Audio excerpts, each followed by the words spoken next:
son diplôme universitaire d'études scientifiques en chimie, biologie, à la faculté des sciences et techniques de l'université d'Abomey-Calavi en 2007. Il obtient en 2011 le diplôme d'ingénieur agronome à la faculté des sciences agronomiques de l'université d'Abomey-Calavi. Depuis 2012, Daouda est assistant de recherche à l'école des sciences et techniques de production végétale. En 2014, avec l'aide de la bourse offerte par le projet POANAC, projet financé par la deuxième phase du programme de fin compétitif de recherche de l'UAC, il obtient son diplôme d'études approfondies en ressources phytogénétiques et protection des cultures à l'école doctorale de la faculté des sciences agronomiques de l'université d'Abomey-Calavi. C'est là que naquit l'idée de faire une thèse d'études doctorales. En 2015, Daouda a été brillamment sélectionné par le programme de bourse sur les changements climatiques en Afrique, dont le siège est basé à Dar es Salaam en Tanzanie, dans la catégorie changement climatique, croissance verte et adaptation. Il débuta dans la même année son étude doctorale à la faculté des sciences agronomiques avec séjour dans le laboratoire d'hydraulique et de la modélisation environnementale de la faculté d'agronomie à l'université de Paris. En 2016, son projet de recherche intitulé Changement climatique et productivité de l'anacadie au Bénin, mesures et stratégies d'adaptation a été reconnu par le Center for Food and Nutrition Foundation parmi les 10 meilleurs projets de recherche conduits par les jeunes au monde pour une solution efficace aux enjeux actuels de l'humanité. Ce projet a été présenté au 7e Forum international sur l'alimentation et la nutrition à Milan en Italie en décembre 2016. Daouda a réussi à construire en lui un curriculum pluridisciplinaire qui fait le pont entre les sciences sociales et les sciences naturelles.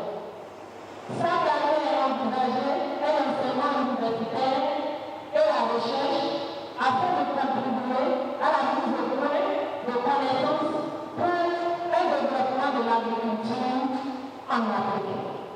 Voilà ainsi présenté le président du jour. Nous vous souhaitons de passer de très moments de silence. Merci. Donc, sans plus tarder, je laisse la présentation des membres du jury pour venir express à votre niveau. On va vous donner 45 minutes pour vous présenter les résultats de vos travaux.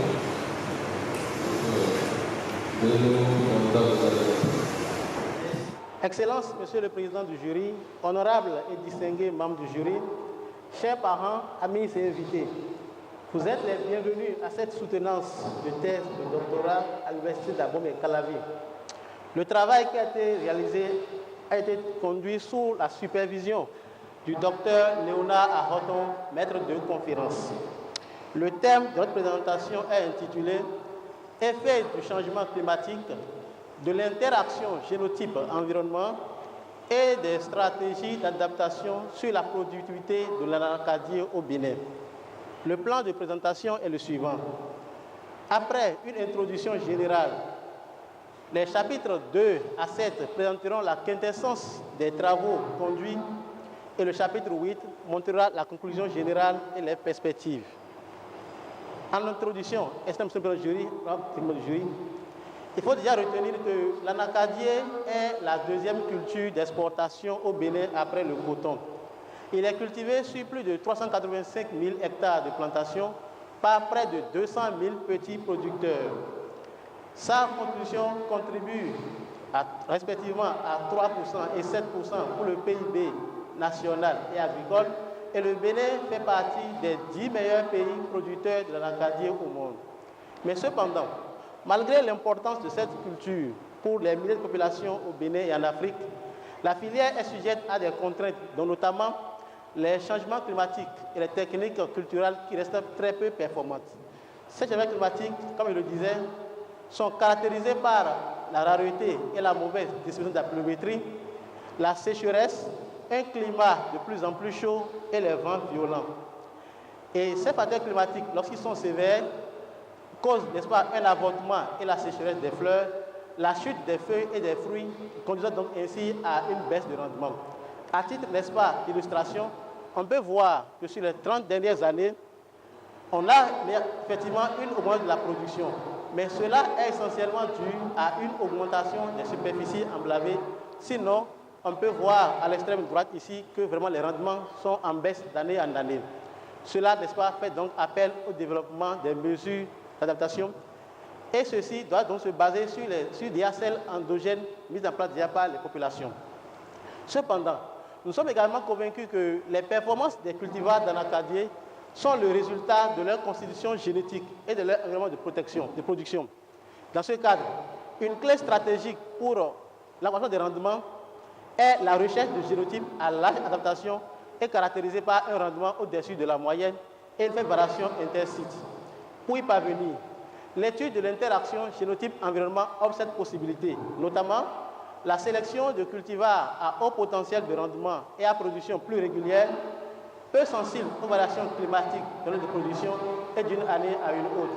C'est pour cela que la problématique de la présente étude s'intéresse d'une part à l'identification des potentiels stratégies d'adaptation au changement climatique et d'autre part à l'étude de la diversité génétique des plantations paysannes d'anacardier pour donc une amélioration des cultivars existants.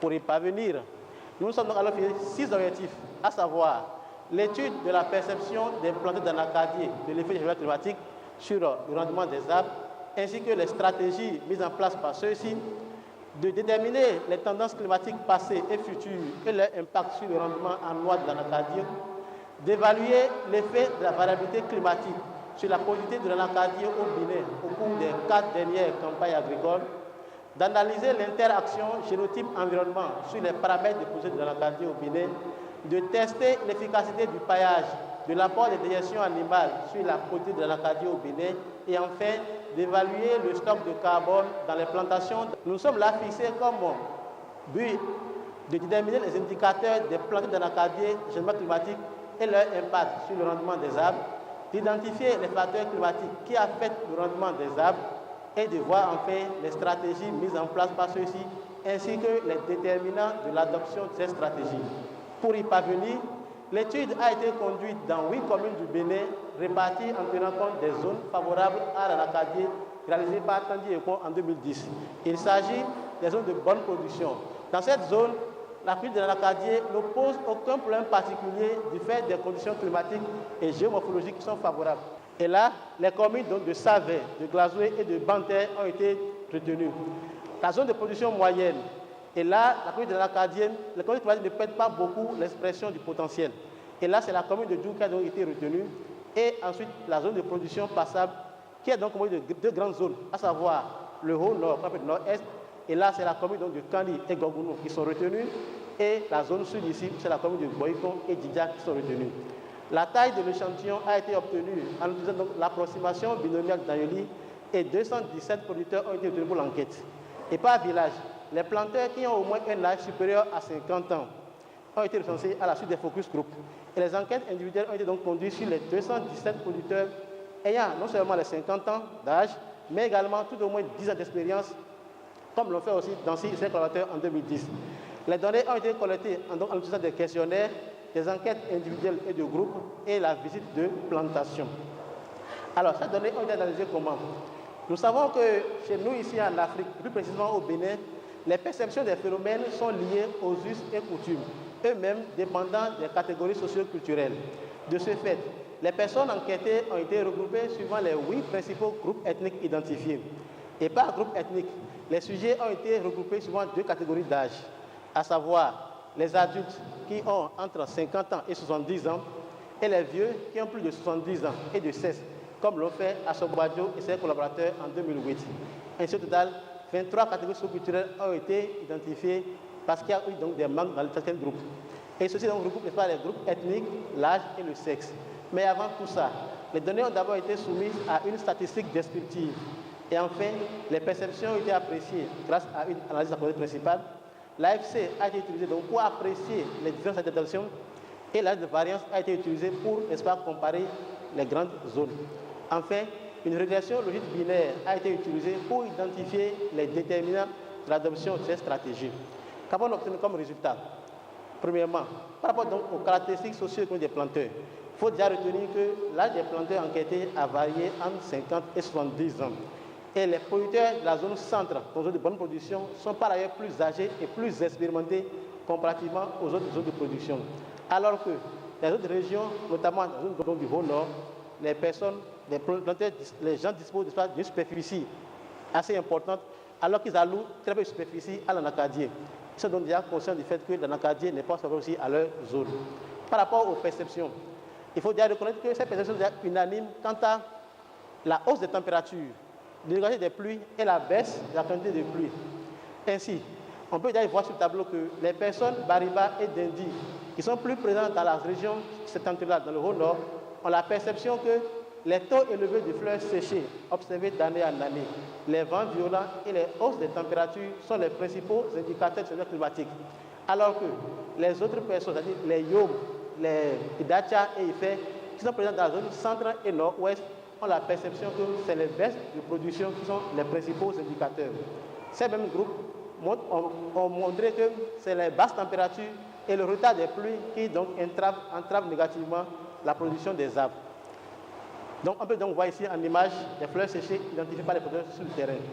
Par rapport à cela, le fait que les gens ont cité, n'est-ce pas, la pluviométrie, la température et les vents comme des indicateurs qui changent ne sont pas surprenants parce que ces facteurs ont une influence directe sur la production. Ils sont donc plus perceptibles et plus mémorables que d'autres comme l'évaporation de potentiel, l'humidité relative. Mais le fait que la pluie a été beaucoup plus inclinée n'est pas aussi surprenant parce que selon ARD et ses résultats en 2010, le régime pluviométrique est le facteur climatique qui impacte le plus les activités agricoles. Quant aux stratégies, 83% ont quand même mis en place des stratégies ou bien considèrent quand même un fait comme une stratégie. Et ceci donc varie, n'est-ce pas, entre les paillages, l'apport de digestion animale et l'entretien des plantations.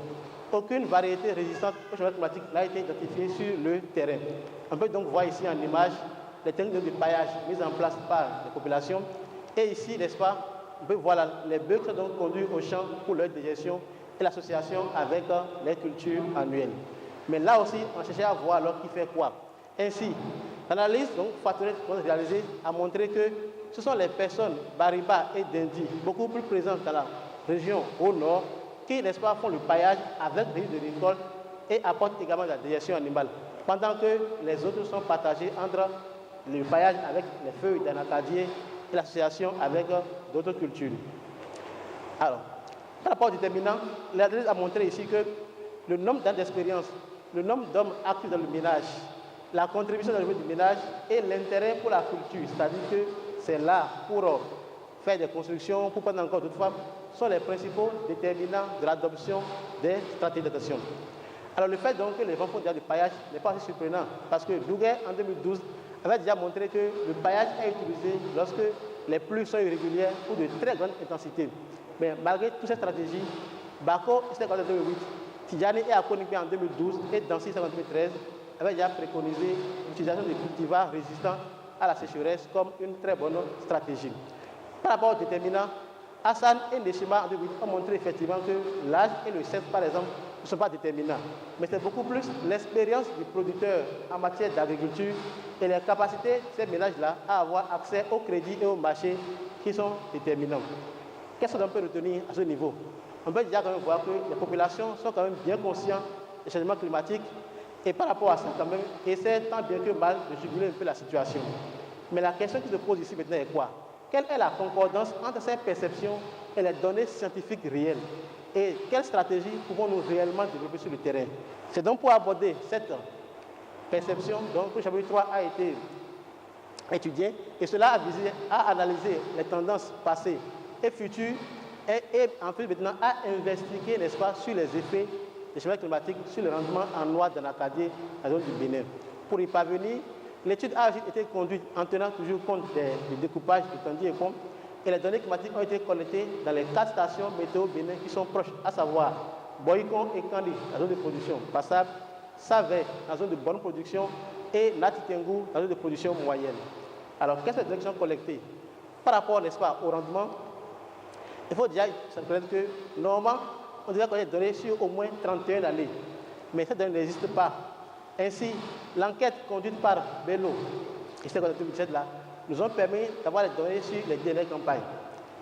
Maintenant, par rapport aux données collectées, il faut déjà pour voir donc un peu donc, les tendances de ces données-là et réduire un peu les erreurs. Les valeurs centrales ont été calculées. Et ces valeurs ont été calculées à partir de l'expression mise en place par Lambre en 82.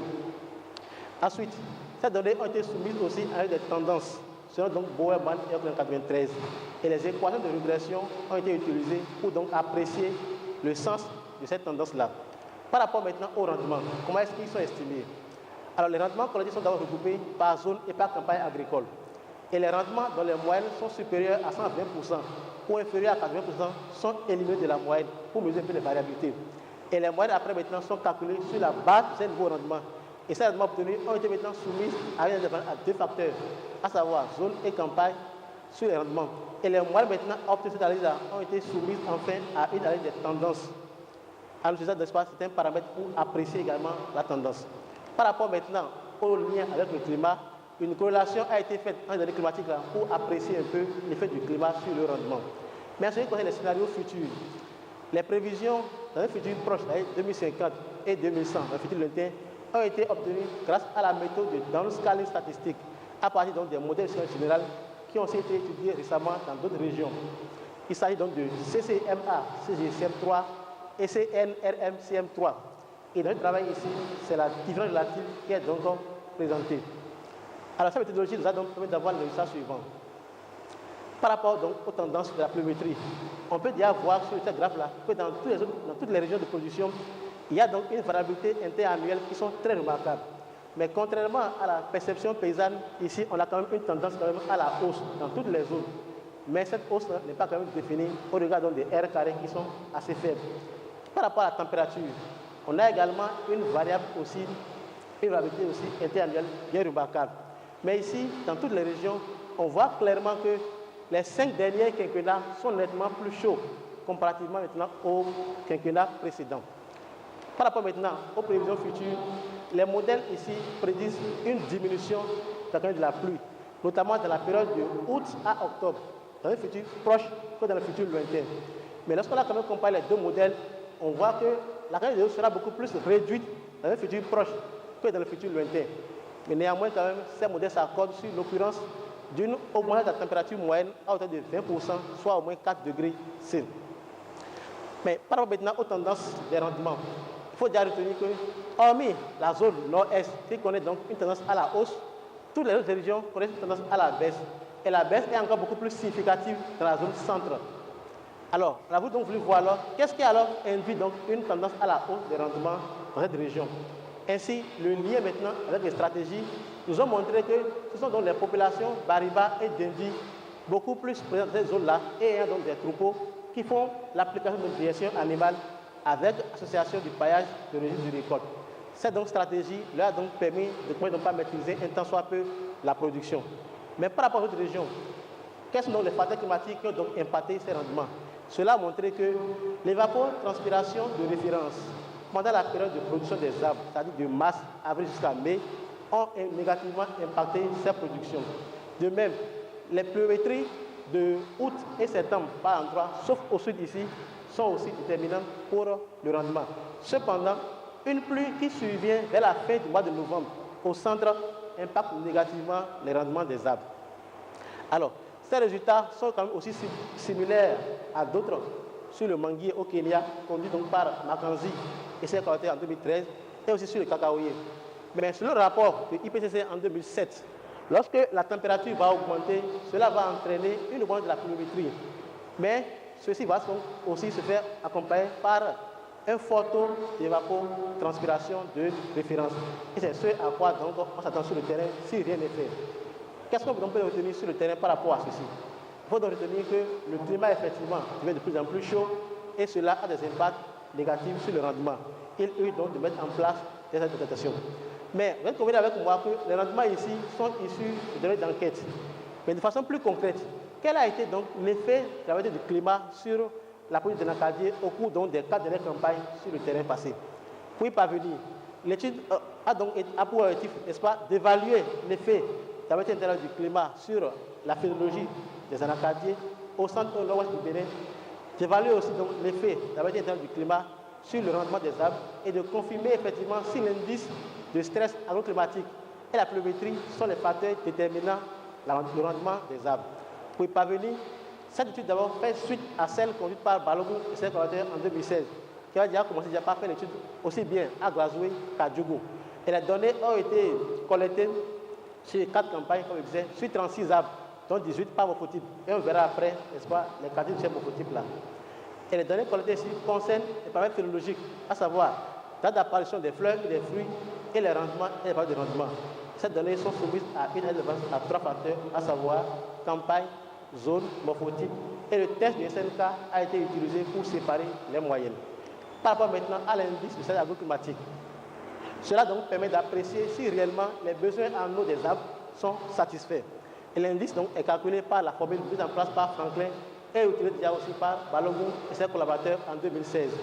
Et ces données de l'indice-là, ainsi que les autres données climatiques, ont été donc soumises à une régression multiple pour identifier les facteurs qui ont effectivement impacté négativement le rendement des arbres.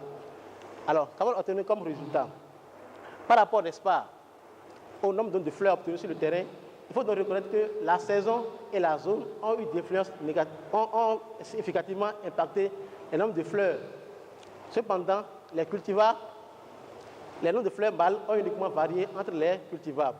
Par rapport maintenant, n'est-ce pas, au nombre de fleurs obtenues sur le terrain, il faut donc retenir que la campagne 2014-2015 a enregistré quand même un fort taux de nombre de fleurs, alors que celle de 2015-2016 a enregistré un faible taux, n'est-ce pas, de nombre de fleurs.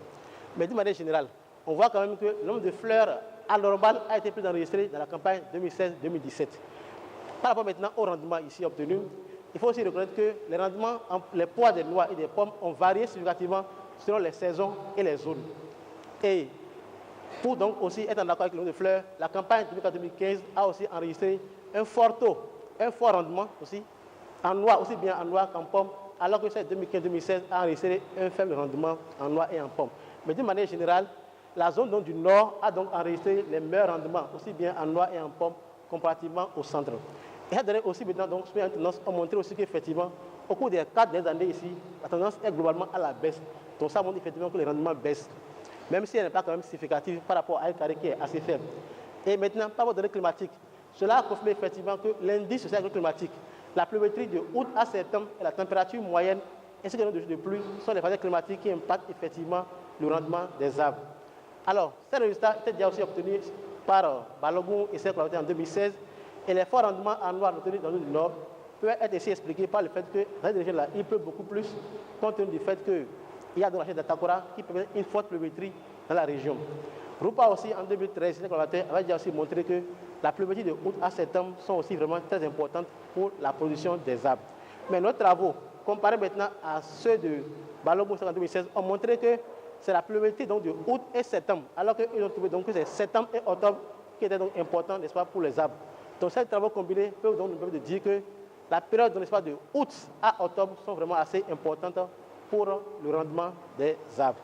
On peut donc retenir à ce niveau-là que les variables climatologiques ont bel et bien varié d'une saison à une autre et que donc cela a eu effectivement de mettre en place les stratégies. Mais avant d'y arriver là, la question que vous avez posée de voir maintenant, quel a été le comportement réel des 4 génotypes identifiés sur le terrain au cours de ces 4 campagnes. Et donc, c'est toujours encore une suite donc, du chapitre 4. L'étude a donc visé à comparer, d'une part, le comportement des différents morphotypes d'anacardier dans le contexte climatique au Bénin, de voir les caractères agronomiques héritables dans les 2 zones de production et d'identifier maintenant les génotypes les plus stables et à bonne performance dans les 2 zones de production. Pour y parvenir, c'est toujours, n'est-ce pas, à Glasgow et à Djougou que l'étude a été conduite Et ici maintenant, sur les 13 variables de productivité de l'Acadie, à savoir, et donc ceci donc, sur 36 arbres, dont 9 maintenant par génotype. On verra toujours après encore ce qu'on a mis ici dans les génotypes. Et donc les données collectées sont toujours les dates d'apparition des fleurs et des fruits, ainsi que leur nombre et les rendements toujours aussi été collectés. Donc ici, là, on voit clairement, n'est-ce pas, les paramètres, les caractéristiques de chaque génotype. Par rapport, n'est-ce pas, au M1Y, c'est ceux qui donnent les gros fruits et de couleur jaune. Les M2Y, c'est ceux qui donnent des petits fruits et de couleur jaune. Les M1R, c'est ceux qui donnent les gros fruits et de couleur rouge. Et les M2R, c'est ceux qui donnent les petits fruits et de couleur rouge. Ces données collectées ont été maintenant ensuite soumises à une variance pour donc apprécier un peu l'effet du génotype, de l'environnement et de leur interaction, d'apprécier un peu l'effet de la moyenne additive, de voir si l'irritabilité sont dans la méthode de Singh et Stericali en 1996 et d'apprécier aussi la stabilité de ces génotypes-là. Et tout ça a été fait avec le logiciel Harris. Alors, quels sont les résultats que nous avons pu obtenir? Premièrement, il faut déjà voir que les paramètres que nous avons obtenus n'ont pas été variés au sein de leur milieu. Mais par contre, d'un milieu, d'un environnement à un autre, on voit quand même que la circonférence de la pomme ainsi que son poids a quand même varié d'une zone de position à une autre. Cependant, et après, seule la circonférence de pomme là a donc comme un effet significatif par rapport au génotype environnement. Mais c'est toujours la circonférence, n'est-ce pas, de la pomme qui a donc aussi connu un effet significatif. Par rapport maintenant au comportement des génotypes, il faut déjà identifier que c'est les arbres qui donnent les petits fruits et de couleur rouge qui ont été donc les plus performants dans la plupart des cas. Alors que pour le poids des pommes, c'est les arbres qui donnent de gros fruits et de couleur rouge. Par rapport maintenant à l'irritabilité, il y a seulement deux paramètres à savoir la circonférence de la noix et le poids des pommes qui sont donc les caractères les plus irritables dans les deux régions. Par rapport maintenant à la stabilité, il faut déjà voir que c'est les arbres qui donnent de gros fruits et de couleur rouge qui ont été les plus stables dans la plupart des cas. Mais puisque c'est la noix ici qui est importante pour le producteur, c'est les arbres qui donnent des fruits, les gros fruits et de couleur jaune qui ont donc été les plus stables au cours donc des 4 années. Par rapport à la discussion, les rendements ici obtenus sont quand même inférieurs à ceux de Blackie et ceux en 2002, qui ont obtenu au moins 5,3 kg à 10 même kg par arbre, alors que nous ici, on tourne encore autour de 2 kg par arbre. Et les rendements sont déjà dus, n'est-ce pas, aux conditions climatiques, donc fait déjà par BNUSEC en 2016. Et aussi le fait que donc, on a eu une large variabilité, cela est dû au fait qu'on a un large éventail de cultivars sur le terrain. Cependant aussi, les résultats de l'interaction sur l'environnement ont montré qu'il y a donc une nécessité d'intégrer les pratiques de gestion durable des terres et des sols et donc d'envisager une conservation de l'eau dans le sol. Alors, donc par rapport à ce chapitre-ci, on peut donc retenir ici que les génotypes les plus performants, n'est-ce pas, ont été ceux qui donnent des petits fruits et de couleur rouge, alors que les plus stables, c'est ceux qui donnent des gros fruits et de couleur jaune. Mais l'étude a donc, je disais tantôt, montré la nécessité de gérer la fertilité des sols et de conserver l'eau du sol et la température pour donc une bonne expression du potentiel des arbres. Déjà en Inde, il y a eu déjà des réflexions par rapport à ça. Et Rupa a déjà montré que le paillage, l'irrigation goutte à goutte, l'association avec les engrais verts pouvaient donc, n'est-ce pas, induire des effets bénéfiques sur la température et le rendement des arbres. Mais ils ont montré aussi que la séquestration de carbone aussi était également, n'est-ce pas, une bonne stratégie. Mais par rapport à ça, on se dit alors, quel est donc ici l'effet du paillage et de l'apport de gestion animale sur la phénologie des anacadies des zones de production au Bénin? Pour y parvenir, on a donc fixé alors deux objectifs spécifiques, à savoir l'évaluation de l'effet du paillage et de l'apport du fumier de bovin sur la phénologie des arbres et l'étude du paillage et de l'apport du fumier de bovin sur les paramètres de rendement de l'anacadie des zones de production au Bénin. Pour y parvenir, l'étude a été conduite toujours à Glazoué et à Djougou, sur des arbres de 12 ans, dans une besoin de bloc aléatoire complet avec 3 traitements, à savoir les T0 qui sont des arbres témoins, les T1 qui sont donc les arbres qui ont reçu 500 kg de paille par arbre, et les T2 qui ont reçu un apport combiné de 700 kg de digestion animale plus 300 kg de paille. Et ceci dans une unité expérimentale de 24 arbres par commune, soit donc 48 arbres au total. Donc là ici, on peut vous voir ici ce qu'on appelle aussi les morphotypes. C'est ceux qui donnent uniquement les gros fruits pour le morphotype 1 et ceux qui donnent les petits fruits, toutes couleurs confondues maintenant pour le morphotype 2. Et en image ici, on a le fumier utilisé et l'aperçu, donc, n'est-ce pas, de l'application du fumier sur le terrain avant maintenant la couverture avec la paille. Les données maintenant collectées pour l'essai concernaient, premièrement, la phénologique, à savoir les dates d'apparition des fleurs et la durée de la floraison, le nombre de différentes fleurs collectées, les périodes d'apparition des noix, des pommes, le nombre de pommes, de noix ainsi que leur poids, la longueur et la circonférence des pommes, la longueur et la circonférence de la noix. Et ces données maintenant ont été soumises à une ANOVA à 3 facteurs, à savoir morphotype, zone, traitement. Et par rapport, n'est-ce pas, aux résultats du SNK, cela a révélé que la paille et le fumier ont donc induit quand même les nombres de fleurs les plus importants. Cependant, le nombre de fleurs anormales a été beaucoup plus important au centre comparativement au nord-ouest du Bénin. Par rapport maintenant au rendement des arbres, il faut déjà retenir que le cultivar et le traitement ont eu des effets significatifs sur les différents paramètres de rendement collectés.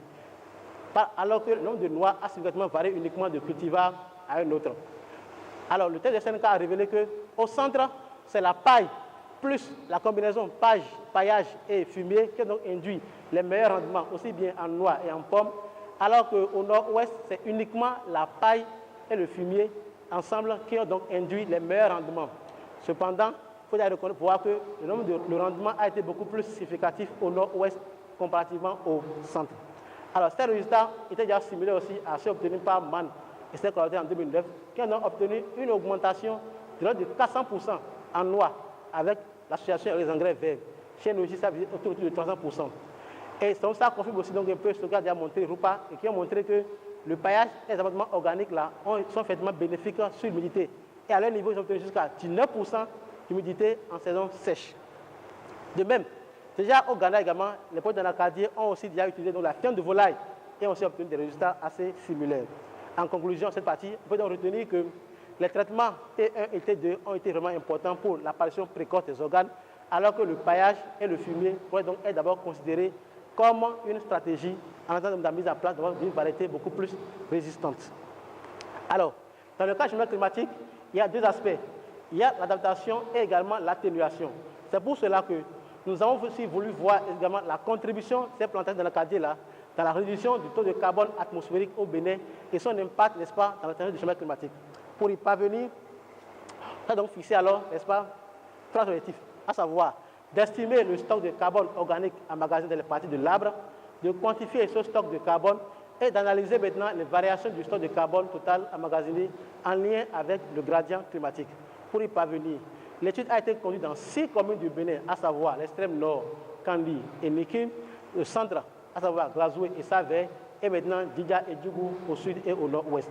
Les données climatiques utilisées ici ont été collectées dans les stations aussi proches, à savoir Boycon et Kandi, Savey et Natitengu et Parakou enfin. Alors, par rapport maintenant à la donnée ici, il y a eu 2 phases, la phase de terrain et la phase de laboratoire. Et les paramètres mesurés ici sont déjà souhaités déjà par IPCC déjà en 2003. Et c'est basé sur la biomasse aérienne vivante, à savoir le tronc, les branches et les feuilles. Et nous avons ici utilisé l'équation allométrique de la phoque en 17 et adaptée par Bullman en 2013 pour les différents compartiments, n'est-ce pas, des arbres. Donc là, le tableau montre déjà les équations utilisées. Ensuite, par rapport maintenant au sol, le carbone a été ici estimé par donc, le modèle mis en place par la FAO 2002 et les sols ont été prévus à 3 niveaux, à savoir 0, 20, 20, 40, 40 cm. Et les arbres, il y a eu 2 arbres, à savoir ceux de diamètre compris entre 0 et 20 et les gros arbres, donc diamètre compris entre 20 et 40 cm. Ainsi, par rapport à la litière de masse là, c'est la méthodologie mise au point par l'Union européenne en 2010 qui a été utilisée. Et maintenant, par rapport au stock total de la biomasse, c'est l'équation de la phoque en 17 qui a été donc utilisée. Et les données ensuite ont été soumises à une ANOVA et aussi à une analyse de tendance. Quels sont donc les résultats obtenus à ce niveau-là?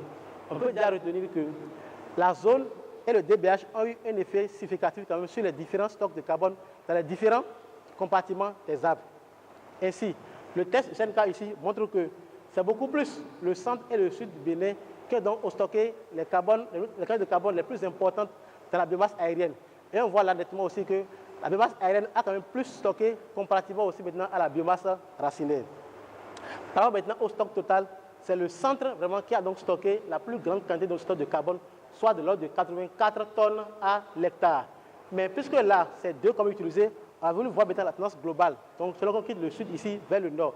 Et ça montre qu'on a quand même une tendance beaucoup plus à la baisse quand on quitte donc le sud vers le nord. Et c'est beaucoup plus donc, du Savin qui a plus stocké comparativement à Glasgow, la zone centre.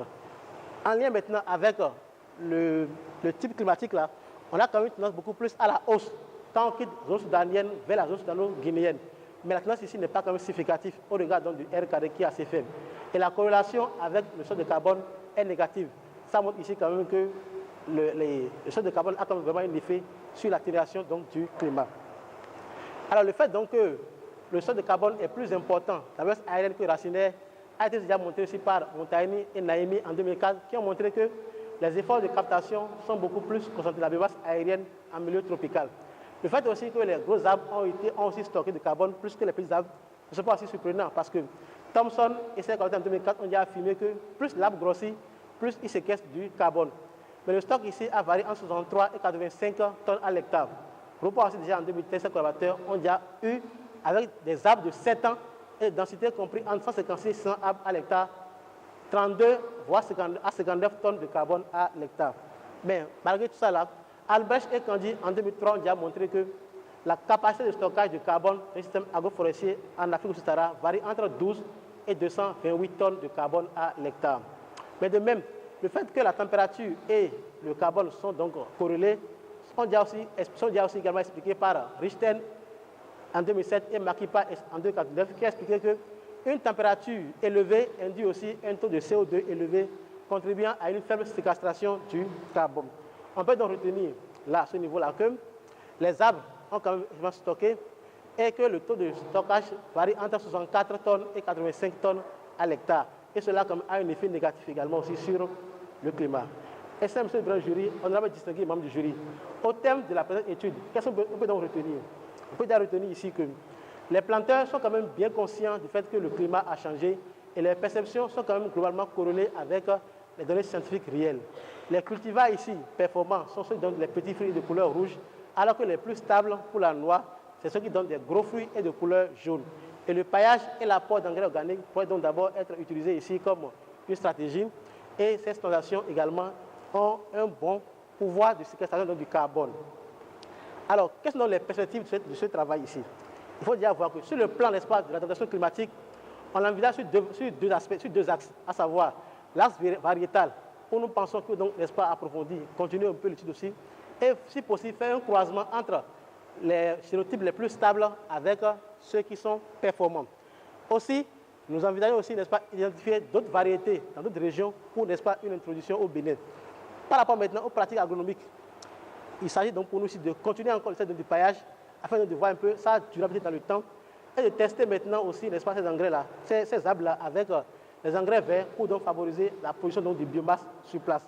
Par rapport maintenant à l'atténuation, nous pensons qu'il faut aussi poursuivre le travail pour pouvoir donc connaître, n'est-ce pas, la variation du stock de carbone entre les plantations et aussi faire aussi d'autres études par rapport à d'autres gaz à effet de serre pour apprécier un peu, n'est-ce pas, l'émission et la séquestration. Dans ce travail, il y a déjà eu 5 publications, dont déjà 3 complètement terminées, un qui vient maintenant d'être accepté et l'autre maintenant qui est soumis. Au terme de ce travail, le jury, on avait distingué les membres du jury, nous tenons quand même à remercier quand même certaines personnes qui nous ont vraiment soutenu ce travail. Il s'agit, n'est-ce pas, du programme ACCFP et le laboratoire hydraulique et l'évaluation environnementale à Parakou qui nous ont vraiment soutenus et qui ont financé, n'est-ce pas, le présent travail. Aussi, nous tenons à dire un grand remerciement à notre promoteur et aux responsables de l'unité de recherche, le professeur Aliou Saïdou, vraiment pour leur suivi sans faille et leur encouragement, conduisant, n'est-ce pas, ainsi à la réalisation du présent travail. Nous tenons aussi à dire un grand merci à toute l'équipe d'encadrement que nous avons donc cité là. Aussi, nous pouvons aussi dire merci également aux membres de l'équipe du projet ProANAC et en particulier à son coordonnateur, le professeur Adam Aranchide. Et là, je voulais donc dire que le présent projet est une suite logique du projet ANAC, car depuis déjà 2015, ce projet avait déjà mis comme perspective d'identifier, n'est-ce pas, les stratégies pour donc soutenir la filière ANACAD au Bénin. Aussi, tous les membres et collègues donc, de la FSA et de la FA Parakou, nous tenons à leur dire merci. Également, les membres, donc, n'est-ce pas, du laboratoire de l'INRAB qui ont donc beaucoup soutenu, les honorables membres du jury, je voudrais dire vraiment un grand merci, surtout aussi au professeur Goumezoué qui m'a toujours vraiment bien accueilli à chaque fois que j'étais vraiment à ses côtés. Professeur Akonipen, c'est le vraiment de vous témoigner toute ma gratitude et de vous dire un grand merci pour l'accueil et la formation reçue à vos côtés à Parakou. Un grand merci également au professeur Zagré qui vraiment m'a tout suivi malgré la distance. À tous les collègues aussi donc, de la FSA, je leur dis merci. Au projet d'ANACAD, donc qui m'ont aussi vraiment accompagné et qui ont donc fait suivre l'essai avec nous, je témoigne aussi toute ma gratitude. Tous les parents, les amis, les invités ici, je vous dis merci. Et de façon spéciale, j'adresse un sincère remerciement à toute la famille Bello et en particulier à mon papa Bello Ganiou qui m'a beaucoup soutenu jusqu'à ce jour. C'est donc sur ces mots que nous avons donc fini sur le jury et je vous souhaite donc déjà une très bonne et heureuse année 2018. Merci, M. le jury.